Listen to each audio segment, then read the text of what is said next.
Hi hello ನಮಸ್ತೆ, ನಾನು ರಾಜು ಅಷ್ಟೇ. ನೀವು ನೋಡ್ತಿದ್ದೀರಾ centre point Kannada YouTube channel. ಇವತ್ತು SIT ತಂಡ ಸಮಾಧಿ ಅಗೆಯುವಂಥ ಕೆಲಸವನ್ನು ಮಾಡ್ತು. ಭೀಮನನ್ನು ಕರ್ಕೊಂಡು ಹೋಗಿ ಅವನು ಮಾರ್ಕ್ ಮಾಡಿದಂಥ ಸ್ಥಳದಲ್ಲಿ ಒಂದು ನಂಬರ್ 1 ಸ್ಪಾಟ್ ಆಗಿರುವಂಥ ಸ್ಪಾಟ್ ನಂಬರ್ 1 ಅಥವಾ ಮಾರ್ಕ್ ನಂಬರ್ 1ರಲ್ಲಿ ಸಮಾಧಿ ಅಗೆಯುವಂಥ ಒಂದು ಕಾರ್ಯವನ್ನು ಕೂಡ ಮಾಡ್ತು. ಜೊತೆಗೆ ಇವತ್ತು ಸಂಜೆಯ ತನಕ ಸಮಾಧಿ ಅಗೆದ್ರೂ ಕೂಡ ಯಾವುದೇ ಒಂದು ಅಸ್ಥಿ ಪಂಜರ ಸಿಕ್ಕಲಿಲ್ಲ. ಅದಾದ ನಂತರ ಇಡೀ ನಮ್ಮ ಕರ್ನಾಟಕದಲ್ಲಿ ಭೀಮನ ಮೇಲೆ ಸುಳ್ಳಿನ ಒಂದು ಆರೋಪ ಕೇಳಿ ಬರ್ತಾ ಇದೆ. ಭೀಮ ಬರೀ ಸುಳ್ಳು ಹೇಳ್ತಾ ಇದ್ದಾನೆ.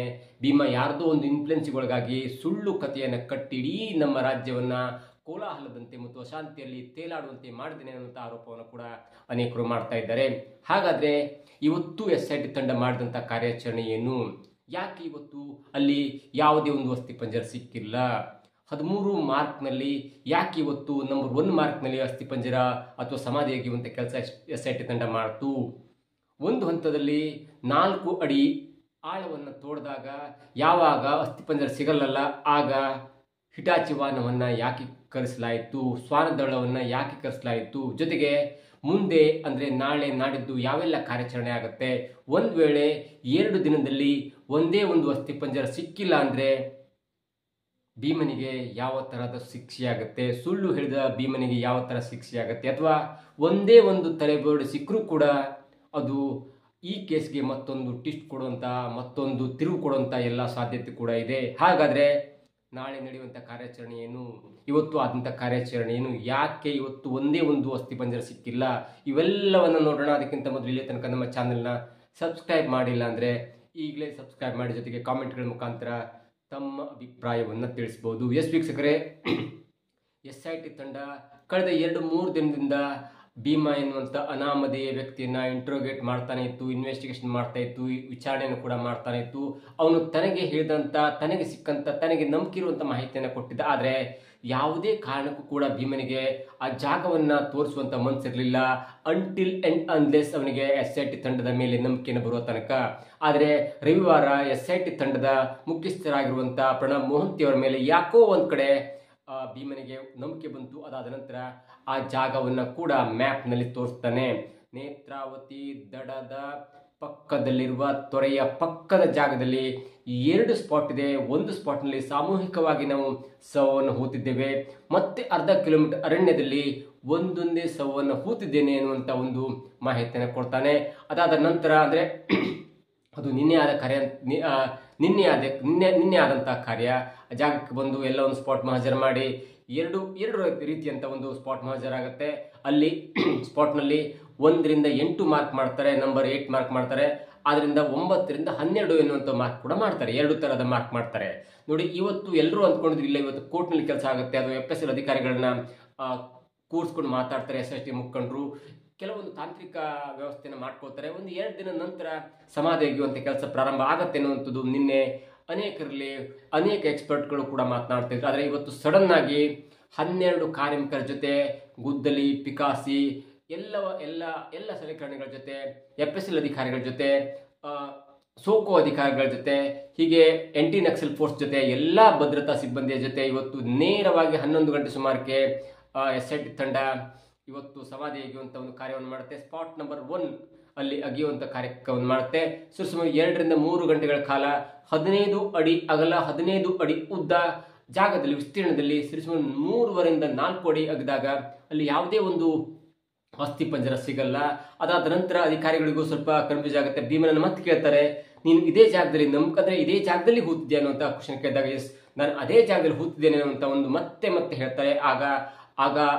ಆಗಲೂ ಕೂಡ ಅಂದರೆ ಅಲ್ಲಿ ಸ್ವಲ್ಪ ಕೆದಕಿ ನೋಡಿದಾಗ ಅಲ್ಲಿ ಅಸ್ಥಿ ಪಂಜರ ಸಿಗಲ್ಲ. ಅದಾದ ನಂತರ ಅಲ್ಲಿನ ಅಧಿಕಾರಿಗಳು ಅಂದರೆ ತನಿಖಾ ಅಧಿಕಾರಿಗಳು ಜಿತೇಂದ್ರ ದಯಾಳ್ ಅವರು SITಯ DIG ಆಗಿರುವಂಥ ಅನುಚೇತ್ ಅವರಿಗೆ ಕಾಲ್ ಮಾಡಿ ಹೀಗಾಗ್ತಾಯಿದೆ, ಇಲ್ಲಿ ಯಾವುದೇ ಒಂದು ಅಸ್ಥಿ ಪಂಜರ ಸಿಕ್ಕಿಲ್ಲ ಅಂದಾಗ ನೇರವಾಗಿ ಅನುಚೇತ್ ಅವರು ಆ ಸ್ಪಾಟ್ಗೆ ಬಂದು ಮಹಜರನ್ನು ಮಾಡಿ ಅಲ್ಲಿನ ವಸ್ತುಸ್ಥಿತಿಯನ್ನು ಅರಿತುಕೊಂಡು ನೇರವಾಗಿ ಹಿಟಾಚೀಕರಿಸುವಂಥ ಪ್ರಯತ್ನವನ್ನು ಮಾಡ್ತಾರೆ.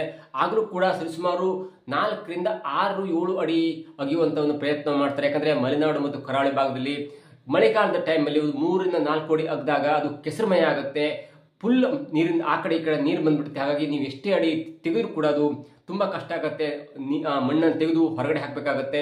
ಇವೆಲ್ಲವೂ ಕೂಡ ಕಷ್ಟಮಯ ಆಗುತ್ತೆ. ಹಾಗಾಗಿ ಇವತ್ತು ನಡೆದ ಸರಿಸುಮಾರು 4 ರಿಂದ 5 ಗಂಟೆ ತನಕ ಈ ಭೂಮಿ ಅಗೆಯುವಂಥದ್ದು, ಸಮಾಧಿ ಅಗೆಯುವಂಥ ಕೆಲಸ ಆಯಿತು. ಆದರೆ ಇವತ್ತು ಯಾವುದೇ ಒಂದು ಅಸ್ಥಿಪಂಜರ ಸಿಗದ ಕಾರಣ ಇವತ್ತಿನ ಮಟ್ಟಿಗೆ ಹೋರಾಟಗಾರರಿಗೆ ಮತ್ತು ಭೀಮನಿಗೆ ಕೆಲವೊಂದು ಹಂತದಲ್ಲಿ ಹಿನ್ನಡೆ ಆಯ್ತು ಅಂತ ಹೇಳ್ಬೋದು. ಜೊತೆಗೆ ನಾಳೆ ಕೂಡ ಸಮಾಧಿ ಅಗೆಯುವಂಥ ಕಾರ್ಯ ಆಗುತ್ತೆ. ಯಾಕಂದ್ರೆ ನೋಡಿ, SIT ತಂಡದ ಹತ್ರ ಒಂದು ಥೀಮ್ ಇತ್ತು. ಒಂದ್ಸಲ ನಾವು ಸ್ಥಳ ಮಹಾಜರ್ ಅದಾದ ನಂತರ ಸಮಾಧಿ ಆಗಲಿಕ್ಕೆ ತುಂಬ ದಿನ ಟೈಮ್ ತಗೊಳ್ಬಾರ್ದು. ಒಂದು ವೇಳೆ ಟೈಮ್ ತಗೊಂಡ್ರೆ ಅಲ್ಲಿ ಯಾರಾದರೂ ಬಂದು ಸಮಾಧಿ ಆಗಿದ್ದು ಆ ಅಸ್ಥಿಪಂಜರವನ್ನು ಸಾಗಿಸುವಂಥ ಕ್ರಿಯೆ ಇರುತ್ತೆ. ಎಷ್ಟಂತ ನಾವು ಸೇಫ್ಟಿ ಕೊಡಲಿಕ್ಕಾಗತ್ತೆ, ಎಕರೆಗಟ್ಟಲೆ ಇರುತ್ತೆ. ಅಲ್ಲೆಲ್ಲ ಕೂಡ ಸೇಫ್ಟಿ ಕೊಟ್ಟರು ದಿನ ಹಗಲು ರಾತ್ರಿ 3 ಶಿಫ್ಟ್ನಲ್ಲಿ ನಮ್ಮ ಅಧಿಕಾರಿಗಳನ್ನ ಅದು ಭದ್ರತಾ ಸಿಬ್ಬಂದಿಗಳನ್ನ ಹಾಕೊಂಡು ಅವ್ರಿಗೆ ಕಷ್ಟ ಕೊಡೋದು ಬೇಡ. ಒಂದು ವೇಳೆ ಒಂದು ಕ್ಷಣ ನಾವು ಸ್ಥಳ ಹಾಜರಾದ ನಂತರ ಮಾರನೇ ದಿನವೇ ಎಲ್ಲ ಸಲಕರಣೆಗಳ ಜೊತೆ ಎಲ್ಲ ಪ್ರಿಪರೇಷನ್ ಜೊತೆ ಸಮಾಧಿ ಅಗೆಯುವಂಥ ಕೆಲಸವನ್ನು ಮಾಡಬೇಕು ಎನ್ನುವ ಕಾರಣಕ್ಕಾಗಿ ಇವತ್ತು ನಿನ್ನೆ ಆದಂಥ ಸ್ಥಳ ಹಾಜರಾದ ಜಾಗದಲ್ಲಿ ಇವತ್ತು ಸಮಾಧಿ ಅಗೆಯುವಂಥ ಒಂದು ಕಾರ್ಯವನ್ನು ಮಾಡಿದ್ರು. ನಾಳೆ ಕೂಡ ಸ್ಥಳ ಹಾಜರ್ ಆದ ಜಾಗದಲ್ಲಿ ಸಮಾಧಿ ಅಗೆಯುವಂಥ ಕೆಲಸ ಆಗುತ್ತೆ. ನಾಡಿದ್ದು ಆಗುತ್ತೆ. ಒಂದು 2-3 ದಿನ ಆಗುತ್ತೆ. 2-3 ದಿನವೂ ಕೂಡ ಭೀಮ ತೋರಿಸಿದಂಥ ಸ್ಥಳದಲ್ಲಿ ಒಂದೇ ಒಂದು ತಲೆಬುರುಡೆ ಸಿಕ್ಕಿಲ್ಲ ಅಂದ್ರೆ ಆಗ ಭೀಮನ ತಲೆಬುರುಡೆ ರಹಸ್ಯ ಭೀಮನ ಪಾಲಿಗೆ ದೊಡ್ಡ ಮುಳುವಾಗುತ್ತೆ. ಈಗಾಗಲೇ ಭೀಮನನ್ನ ಯಾರು ಕಾಂಟ್ಯಾಕ್ಟ್ ಮಾಡಿರಲಿಲ್ಲ. ಒಂದು ಮಾಹಿತಿ ಪ್ರಕಾರ ಭೀಮನ ಸಾಕ್ಷಿ ಇದೆ. ಭೀಮ ಎನ್ನುವಂಥ ಪೌರ ಕಾರ್ಮಿಕ ಅಲ್ಲಿ ದುಡಿತಾ ಇದ್ದ.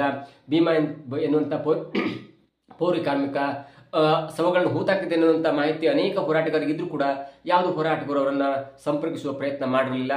2014ರಲ್ಲಿ ಅವನ ಕುಟುಂಬದ ಒಂದು ಹುಡುಗಿಗೆ ಆ ಮೇಲ್ವಿಚಾರಕನಿಂದ ಲೈಂಗಿಕ ದೌರ್ಜನ್ಯ ಆದಾಗ ಬೇಸತ್ತು ಅವನು ಅಲ್ಲಿಂದ ಮನೆ ಮಠ ಖಾಲಿ ಮಾಡಿಕೊಂಡು ಕುಟುಂಬ ಸಮೇತ ಬೇರೆ ರಾಜ್ಯಕ್ಕೆ ಹೋಗಿರ್ತಾನೆ. ಅದಾದ ನಂತರ ಇದೀಗ ಕಳೆದ ವರ್ಷ 9 ತಿಂಗಳ ಹಿಂದೆ ತನ್ನ ಪಾಪ ಪ್ರಜ್ಞೆಯನ್ನು ಕಡಿಮೆ ಮಾಡ್ಕೊಳ್ಳಿಕ್ಕೆ ತನಗೆ ಪಾಪ ಪ್ರಜ್ಞೆಯನ್ನು ಕಾಡ್ತಿದೆ ಅನ್ನೋ ಕಾರಣಕ್ಕಾಗಿ ಸಿಕ್ಕ ವಕೀಲರನ್ನ ಕಾಂಟ್ಯಾಕ್ಟ್ ಮಾಡಿ ನಮ್ಗೆ ಹೀಗಾಯ್ತು ಅಂದಾಗ ಯಾರು ಕೂಡ ಭೀಮನ ಒಂದು ಸೆಂಟೆನ್ಸ್ ಅನ್ನ ನಂಬಲಿಲ್ಲ. ಯಾಕಂದ್ರೆ ಆ ಧರ್ಮಸ್ಥಳ ಎನ್ನುವಂಥ ದೊಡ್ಡ ಊರಲ್ಲಿ ಹೀಗೆ ಅಸಹಜ ಸಾವಾಗ್ತಿರುತ್ತೆ. ಯಾಕಂದ್ರೆ ಅನೇಕರು ಬಂದು ಅಲ್ಲಿ ಸಾವನ್ನಪ್ತಾರೆ. ಅಂತ ಒಂದು ಹೆಣವನ್ನು ಹೂತಾಕಿರುವ ವ್ಯಕ್ತಿ ಇದೀಗ ಅತ್ಯಾಚಾರಕ್ಕೊಳಗಾಗಿ ದೌರ್ಜನ್ಯಕ್ಕೆ ಒಳಗಾಗಿ ಸತ್ತವರು ಅಂತ ಹೇಳ್ತಾ ಇದ್ದೇನೆ.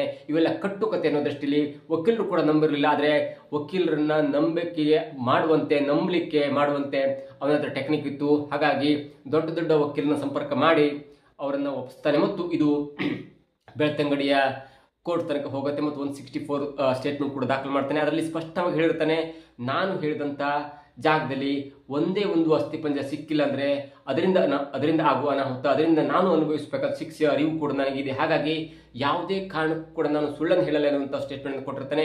ಅದರ ತರುವಾಯ SIT ತಂಡ ರಚನೆಯಾಗಿ ಕೋಲಾಹಲ ಆಗಿ SIT ತಂಡ ರಚನೆಯಾಗಿ ಇದೀಗ ಸಮಾಧಿ ಅಗೆಯುವಂಥ ಕಾರ್ಯ ಕೂಡ ಆಯಿತು. ಇವತ್ತಿನ ಮಟ್ಟಿಗೆ ಒಂದು ಮಟ್ಟಿಗೆ ಹಿನ್ನಡೆ ಅಂತ ಹೇಳ್ಬೋದಾದ್ರೆ ಯಾವುದೇ ಕಾರಣಕ್ಕೂ ಕೂಡ ಇಲ್ಲ ಈ ಕೇಸ್ ಮುಚ್ಚೋಯ್ತು, ಭೀಮ ಸುಳ್ಳು ಹೇಳ್ತಾ ಇದ್ದಾನೆ, ಭೀಮನ ತಲೆಯಲ್ಲಿ ಬುರುಡೇನೇ ಇಲ್ಲ, ಭೀಮ ಸುಳ್ಳು ಹೇಳ್ತಿದ್ದಾನೆ ಎನ್ನುವಂಥ ಒಂದು ನಿರ್ಣಯಕ್ಕೆ ಯಾರು ಕೂಡ ಬರಬಾರ್ದು.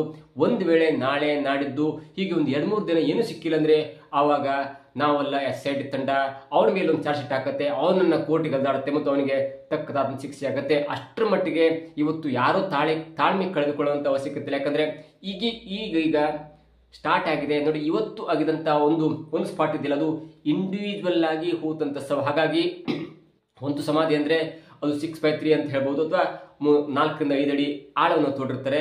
ಹಾಗಾಗಿ ಅಲ್ಲಿ ಇವತ್ತು ಯಾವುದೇ ಹೆಣವನ್ನು ಸಿಕ್ಕಿಲ್ಲ ಅಥವಾ ಯಾವುದೇ ಅಸ್ಥಿಪಂಜರ ಸಿಕ್ಕಿಲ್ಲ ಅಂತ ಹೇಳ್ಬೋದು. ಅದು ಅಕ್ಕಪಕ್ಕ ಆಗಿರ್ಬೇಕು. ಯಾಕಂದ್ರೆ 2014ರಲ್ಲಿ ಅವನು ಕೊನೆಯಾಗಿ ಬಿಟ್ಟಿರ್ತಾನೆ. ಅವನು ಸ್ಟಾರ್ಟ್ ಮಾಡಿ 1995ರಿಂದ 2014 ಕೆಲಸ ಮಾಡ್ತಾನೆ. ಅದು 2001ರಲ್ಲಿ ಆಗಿರ್ಬೋದು, 2ರಲ್ಲಿ ಆಗಿರ್ಬೋದು, 3ರಲ್ಲಿ ಆಗಿರ್ಬೋದು. ಅಷ್ಟು ಜ್ಞಾಪಕ ಶಕ್ತಿ ಅದೇ ಜಾಗದಲ್ಲಿ ಇದೆಯಾ ಅನ್ನೋದು ಕೂಡ ಈಗ ಗೊಂದಲವನ್ನು ಉಂಟು ಮಾಡುತ್ತೆ. ಯಾಕಂದ್ರೆ ನಿಮಗೆ ಒಂದು ಅರ್ಧ ಅಡಿ ಅಕ್ಕಪಕ್ಕ ಆದ್ರೂ ಕೂಡ ಆ ಅಸ್ಥಿಪಂಜರ ತಪ್ಪುವಂತ ಚಾನ್ಸ್ ಇರುತ್ತೆ. ಹಾಗಾಗಿ SIT ಕೂಡ ಇದೀಗ ಸ್ವಲ್ಪ ವಿಸ್ತಾರವಾಗಿ ಅಗೆಯುವಂತ ಒಂದು ಪ್ಲಾನ್ ಮಾಡ್ಕೊಂಡಿದೆ. ಇವತ್ತು ಅಗಿದಂತ ಸಮಾಧಿ ಅದು ಇಂಡಿವಿಜುವಲ್ ಅಸ್ಥಿಪಂಜರ ಅಥವಾ ಇಂಡಿವಿಜುವಲ್ ಬಾಡಿಯನ್ನ ಹೂತಾಕಿರುವ ಕಾರಣಕ್ಕಾಗಿ ಅದು ಸ್ವಲ್ಪ ಮಿಸ್ ಆಗಿರ್ಬೋದು ಅನ್ನುವಂತ ಒಂದು ಮಾತು ಕೂಡ ಕೇಳಿ ಬರ್ತಿದೆ. ಮತ್ತೊಂದು ಭಾಗದಲ್ಲಿ ಸಾಮೂಹಿಕವಾಗಿ ನಾನು ಮೃತದೇಹಗಳನ್ನು ಹೂತಾಕಿದ್ದೇನೆ ಅನ್ನುವಂಥ ಒಂದು ಮಾತನ್ನು ಹೇಳಿದೆ. ಹಾಗಾಗಿ ಅಲ್ಲಿ ರಾಶಿ ಅಸ್ಥಿಪಂಜರ ಸಿಗುವಂತ ಎಲ್ಲ ಲಕ್ಷಣಗಳು ಕೂಡ ಕಂಡು ಬರ್ತದೆ. ಜೊತೆಗೆ ಇವತ್ತು ಮಧ್ಯಾಹ್ನ 2 ಗಂಟೆಯ ನಂತರ ಬಂದಂತ ಒಂದು ಚೇತವರು ಸುದೀರ್ಘವಾಗಿ ಭೀಮನ ಹತ್ರ ಮಾತಾಡ್ತಾರೆ. ಏನು ಮಾಡ್ಬೋದು, ಇಷ್ಟೇ ಸಾಕಾ, ನಿನ್ನ ಸ್ಪಾಟ್ ನಂಬರ್ 1 ಇಷ್ಟಕ್ಕೆ ಮುಗಿಸುವುದಂತ ಕೇಳಿದಾಗ ನಂಬಿಕೆಯಿಂದ ಹೇಳ್ತಾನೆ, ಇಲ್ಲ ಇಲ್ಲಿ ಇದೆ, ನಾನು ಹೂತಾಕಿದ್ದೇನೆ ಅನ್ನುವಂಥ ನಂಬಿಕಸ್ಥ ಅಥವಾ ಕಾನ್ಫಿಡೆಂಟ್ ಆದ ಮಾತನ್ನು ಹೇಳ್ತಾನೆ. ಹಾಗಾಗಿ SIT ತಂಡದವರು ಒಂದು ಕಡೆ ಇವರನ್ನ ನಂಬ್ತಾ ಇದ್ದಾರೆ. ಯಾಕಂದ್ರೆ ಇಷ್ಟು ಅಗದ್ರೂ ಕೂಡ ಇಲ್ಲಿ ಸಿಗ್ಲಿಲ್ಲ ಅಂದ್ರೆ ಅವನಿಗೇನೋ ಬೇಸರ ಕಾಣ್ತಿದೆ, ಅಕ್ಕಪಕ್ಕ ಎಲ್ಲೇ ಇರ್ಬೋದು, ಆದ್ರೆ ಸ್ಪಾಟ್ ಮಹಜರ್ ಮಾಡುವಾಗ ಅಕ್ಕಪಕ್ಕ ಆಗಿರ್ಬೋದು ಎನ್ನುವ ಕಾರಣಕ್ಕಾಗಿ ಅವನನ್ನ ಈಗಲೂ ಕೂಡ ನಂಬ್ತಾ ಇದ್ದಾರೆ SIT ಅಧಿಕಾರಿಗಳು. ನಾಳೆ ಮತ್ತೆ ಬೆಳಿಗ್ಗೆ ಪ್ರಾರಂಭವಾಗುತ್ತೆ. ಬೆಳಿಗ್ಗೆಯಿಂದ ಸಂಜೆ ತನಕ ಸುದೀರ್ಘವಾಗಿ ಸಮಾಧಿ ಅಗೆಯುವಂತ ಕೆಲಸ ಆಗುತ್ತೆ. ಅಲ್ಲಿ ಒಂದಾದ್ರೂ ಅಸ್ಥಿ ಪಂಜರ ಸಿಕ್ಕರೆ ಆಗ ಭೀಮನಲ್ಲಿ ಒಂದು ಕಾನ್ಫಿಡೆಂಟ್ ಬರುತ್ತೆ ಮತ್ತು ಅಧಿಕಾರಿಗಳು ಕೂಡ ಕೆಲಸ ಮಾಡಿ ಪ್ರೂಫ್ ಆಗುತ್ತೆ. ಇಲ್ಲ ಅಂದ್ರೆ ಇಷ್ಟು ದಿನ ರಾಜ್ಯವನ್ನ ಅಶಾಂತಿಯ ಕಡೆಗೆ ನೂಕಿದಂತ, ಇಷ್ಟು ದಿನ 2 ಗುಂಪುಗಳ ನಡುವೆ ಸಾಮರಸ್ಯವನ್ನು ಕದಡಿದಂತ, ಇಷ್ಟು ದಿನ ಎಲ್ಲವನ್ನು ಹಾಳು ಮಾಡದಂತ, ಇಷ್ಟು ದಿನ ಟಿವಿ ಮಾಧ್ಯಮಗಳಲ್ಲಿ ಕೆಲಸ ಕೊಟ್ಟಂತ ಮತ್ತು ಇಷ್ಟು ದಿನ SIT ತಂಡವನ್ನು ರಚನೆ ಮಾಡಿ ಮಾನವ ಸಂಪನ್ಮೂಲವನ್ನ, ಹಣವನ್ನ ಎಲ್ಲವನ್ನ ಖರ್ಚು ಮಾಡಲಿಕ್ಕೆ ಕಾರಣಕರ್ತರಾದಂತ ಭೀಮನಿಗೆ ತಕ್ಕದಾದಂಥ ಶಿಕ್ಷೆಯಾಗುತ್ತೆ. ಹಾಗಾಗಿ ಇದು ಪ್ರಥಮ ಹಂತ. ನಾಳೆ ಇದೆ, ನಾಡಿದ್ದು ಅಚ್ಚೆ ಇದೆ, ಮತ್ತೊಂದು ಕೆಲವು ದಿನಗಳ ಕಾಲ ನಡೆಯುತ್ತೆ. ಹಾಗಾಗಿ ಇವತ್ತು ಪ್ರಥಮ ದಿನವಾದ ಕಾರಣ ಒಂದೇ ಒಂದು ಸ್ಪಾಟ್ ಅನ್ನು ಆಗುವಂತ ಕಾರ್ಯಕ್ಕೆ ಮುಂದಾಗಿದ್ದರೆ ನಾಳೆ ಎಲ್ಲ ಪೋಸ್ಟ್ ಜೊತೆಗಿರುತ್ತೆ. ಹಾಗಾಗಿ ನಾಳೆ 3 ರಿಂದ 4 ಸ್ಪಾಟ್ ಅನ್ನು ಆಗುವಂತ ಕೆಲಸಕ್ಕೆ ಮುಂದಾಗಬಹುದು. ಕೇವಲ 3-4 ದಿನದಲ್ಲಿ ಅವನು ಹೇಳಿದಂತ 13 ಸ್ಪಾಟ್ ಅನ್ನು ಅಗೆದು ಅಲ್ಲಿ ಸಮಾಧಿ ಅಗೆದು ಅಲ್ಲಿ ಅಸ್ಥಿ ಪಂಜರವನ್ನು ಹುಡುಕುವಂತ ಕಾರ್ಯ ಮತ್ತು ಮುಂದಿನ ಪ್ರಕ್ರಿಯೆ ಏನಾಗಬೇಕು ಎಲ್ಲವನ್ನು ಕೂಡ SIT ತಂಡ ಅತಿ ಬೇಗವಾಗಿ ಮುಗಿಸುವಂತ ಎಲ್ಲ ಕಾರ್ಯಕ್ಕೂ ಕೂಡ ಮುಂದಾಗುತ್ತೆ. ಇವತ್ತಿನ ಮಟ್ಟಿಗೆ ಹೇಳೋದಾದ್ರೆ ಇವತ್ತು ಸ್ಪಾಟ್ ನಂಬರ್ 1ರಲ್ಲಿ ಯಾವುದೇ ಅಸ್ಥಿ ಪಂಜರ ಸಿಕ್ಕಿಲ್ಲ. ಕಾರಣ 4 ಅಡಿ ಅಗಿದ್ರೂ ಕೂಡ ಅಸ್ಥಿ ಪಂಜರ ಸಿಕ್ಕಿಲ್ಲ. ಎರಡನೇದಾಗಿ ಅವನು ಹೇಳ್ತಾ ಇದ್ದಾನೆ, ಸ್ವಲ್ಪ 5 ರಿಂದ 6 ಅಡಿ 7 ಅಡಿ ತನಕ ಅಂದ್ರೆ ಮಣ್ಣನ್ನು ತೆಗೀರೆಂದಾಗೂ ಕೂಡ ಅಲ್ಲಿ ಮಳೆ ಇತ್ತು, ರಾಡಿ ಇತ್ತು. ಹಾಗಾಗಿ ಅಲ್ಲಿ ಕಾರ್ಯಾಚರಣೆ ಕೂಡ ಅಡ್ಡಿ ಆಯ್ತು ಎನ್ನುವಂತ ಒಂದು ಲೆಕ್ಕಾಚಾರ ಇದೀಗ ಸಿಗ್ತಾ ಇದೆ. ಇವೆಲ್ಲವನ್ನು ನೋಡ್ತಾ ಇದ್ರೆ ಇವತ್ತಿನ ಮಟ್ಟಿಗೆ ಭೀಮನ ತಲೆಬುರುಡೆ ರಸ್ಯಕ್ಕೆ ಸ್ವಲ್ಪ ಹಿನ್ನಡೆ ಆಗಿದೆ. ನಾಳೆ ನಾಡಿದ್ದು ಏನಾಗುತ್ತೆ ಅನ್ನೋದನ್ನು ಕೂಡ ಕಾದು ನೋಡಬೇಕಾಗಿದೆ. ಇದಾಗಿತ್ತು ಇವತ್ತಿನ ವಿಶೇಷ. ನೋಡ್ತಾ centre point Kannada YouTube channel.